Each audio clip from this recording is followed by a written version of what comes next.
Hey, it's Nick. Today, let's talk a little bit about where to get funding, right? Where am I going to get money?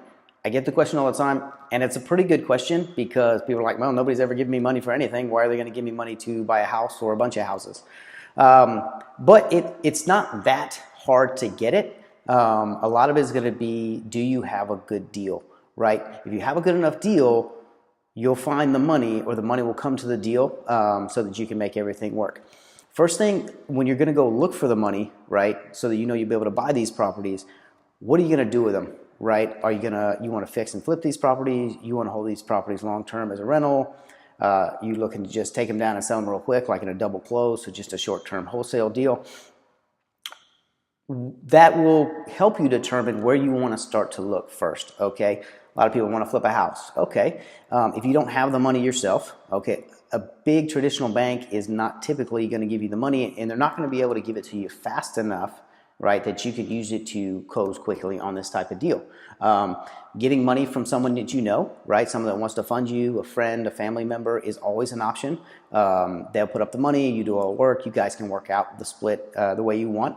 That's private money. We touch a little bit on that here in a sec. Also, hard money, or short-term financing, transactional financing. They will loan on a property that needs a lot of work. A good company can move really fast, and they're not going to give you though money on a bad deal. I mean, they're going to want to see your deal. They're going to want to see what your numbers are. They're going to come look at the property, and they will give you up to a certain amount of money to run through that process in a certain amount of time. Yes, that's going to be a higher interest rate, but they're taking more risk. And it's not just, is it a higher interest rate? You got to look at it like, okay, could I do this deal? Can I make the money that I want to make without theirs? Well, if you can't, then they are basically your partner in that deal. And yes, they're going to get a certain amount of money for being it because they're taking the risk on the financial side. All right. But if you want to say you want to do rentals, okay, there's definitely other options. Some of these go together, but we don't want to get too far in the weeds right here.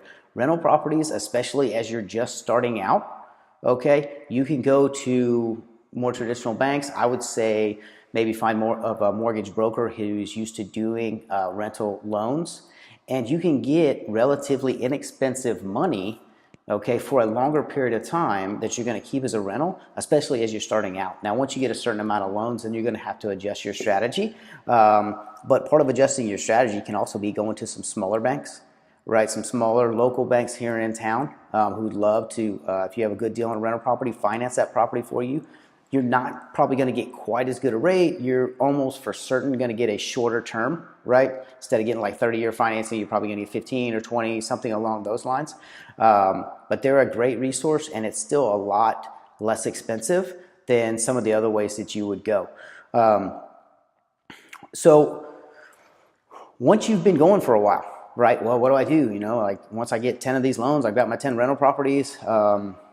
Then you're going to have to look at what you can do to either leverage those properties, right? So if you have some equity in them, can you leverage those, or can you put them into one big loan so it frees up so you can get some additional loans?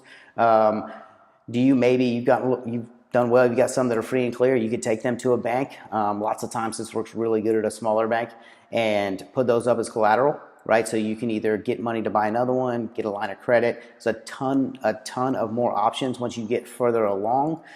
But when you're starting out, you'll probably get the least expensive money for long-term financing that you're able to get for most of your investing career. And the thing that I would circle back on here is, you say, oh, Nick, I can't go to the bank. Bank's not going to give it to me, my credit. Okay, well, who do you know and who's in your circle? Because private money, that is just you and another party making a deal that they're going to put up the money for this project or this deal, and they're going to get a certain return. The numbers that you work out are completely up to y'all. Some people who are experienced private lenders are going to want a certain number, and if you can meet it, great. If not, and you have a great relationship and they really trust you, then you guys can work out whatever deal y'all think is fair for both. But there's a lot of people out there who have money, who have it sitting where it's not making a very good return for them. And if you can show them that you can help them make that return, and they can help you with your business of real estate, then it's a win-win for both people. And over time, you can get a lot of private money and do some Really good deals for both parties. So wrapping it up, a couple things that I would say is it's not just go to the bank and put down 20% or 25%. So I can't buy an investment property because I don't have that. There's lots of other options. Some of them are more expensive than others, but you want to explore all those options and really have an idea of where you're going to get the money before you go out and try to find a house. Because even if you find the greatest deal in the world, if you can't finance it, it gets a little tough, right? The other side of that is if you find a good enough deal, don't let not having the money stop you. If you have a good enough deal, someone will finance it for you, because someone with experience in real estate investing will recognize that this is a good deal and that their money is in a good spot if they either A, joint venture it with you, or B, put up the money for it for a certain amount of return that is protected because you have a good enough deal. So don't let it stop you. Explore a few options. Hope you liked the video. If you don't mind liking and subscribing, would appreciate it. If not, I will talk to y'all soon. Thanks.